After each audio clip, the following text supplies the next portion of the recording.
1 কোটি মহিলার জন্য মাত্র 36,000 কোটি টাকা।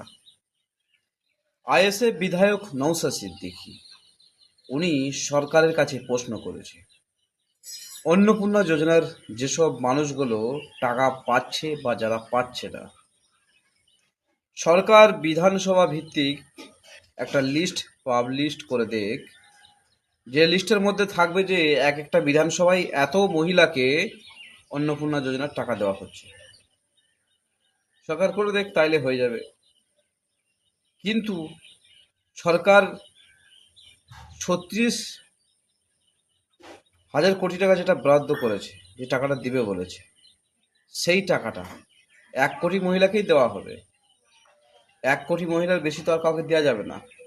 আর সরকার পাবেই বা কোথায়? সরকার যে বলেছে যে 1 কোটির বেশি মহিলাদেরকে টাকা দেওয়া হবে, এখানে অনেক মানুষ বলছে যে হ্যাঁ, যারা আমাদেরকে ভোট দিয়েছে তারা শুধু টাকা পাবে, যারা আমাদেরকে কোনোদিন ভোট দেয় নাই, জীবনে ভোট দেয় নাই, তারা টাকা পাবে না, তারা ভুলে যাক, এই সরকার মাথা নত করা সরকার নয়। কিন্তু আসল কথা সেটা নয়। আসল কথা হচ্ছে 1 কোটি মহিলাকে 3,000 টাকা করে দেওয়া হবে মাসে মাসে মাসে মাসে।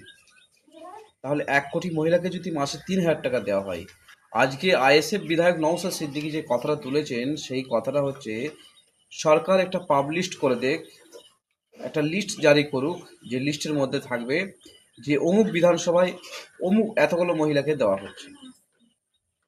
তাহলে তো পুরো সমস্যার সমাধান হয়ে যাবে। এমনও আছে, কোনো কোনো বিধানসভায় অনেক মানুষ পেয়েছে, কোনো কোনো বিধানসভায় মানুষ পায়নি। সেই কারণে আইএসএফ বিধায়ক নওশাদ সিদ্দিকী বলছে কমসে কম লিস্টটা পাবলিশ করে দেখ, যাতে করে আমরা জানতে পারি। দেখুন আইএসএফ বিধায়ক নওশাদ সিদ্দিকী এই মুহূর্তে কি বলছে। বলছে নাকি 1.5 কোটি মতো মহিলাকে দিয়েছে, আমি বিশ্বাস করছি না। আমি জানতে চাই বিধানসভা ভিত্তিক লিস্ট পাবলিশ করে দিই পাবলিক ডোমিনে, যে এই বিধানসভা এত এত মানুষ পাচ্ছে, তাহলে 1.5 কোটি হিসাব হয়ে যাবে। 1.5 কোটি কি করে হবে? 1 কোটি তো টাকা। শুনলেন কথাটা? তাহলে টাকাটা পাবে কোথা থেকে বলুন? এতটা মানুষের জন্য বরাদ্দ করা হয়েছে, বিধানসভায় পাস করা হয়েছে, এরপরেও আপনারা সকলে আশা করে আছেন যে হ্যাঁ, আমরা অন্নপূর্ণা যোজনার টাকা পাবো। সরকার তো বলে নাই যে সমস্ত মহিলাকে দেবে। সরকার বিধানসভায় আপনাদেরকে প্রচারে এসে বলেছিল সমস্ত মহিলাদেরকে দেওয়া হবে মাথা পেতে। কিন্তু যখন ওখান থেকে জিতে গেল, ইলেকশনে যখন জিতে গেল, জিতে যাওয়ার পর সেই সরকার আজকে বিধানসভায় বসে পাশ করেছে 1 কোটি মহিলাকে 3,000 টাকা করে দেওয়া হবে। তাহলে বছরে 36,000 কোটি টাকা বরাদ্দ হয়েছে। ওই 36,000 কোটি টাকার মধ্যে প্রতিটি মহিলাকে যদি 3,000 টাকা করে দেওয়া হয়, তাহলে বছরে 36,000 টাকা দেওয়া হচ্ছে। তাহলে কিন্তু কত মহিলাকে দেওয়া হবে? আইএসএফ বিধায়ক নওশাদ সিদ্দিকী যে প্রশ্নটা তুলেছেন, সরকার পাবলিশ করুক প্রতিটা বিধানসভায় কে কত করে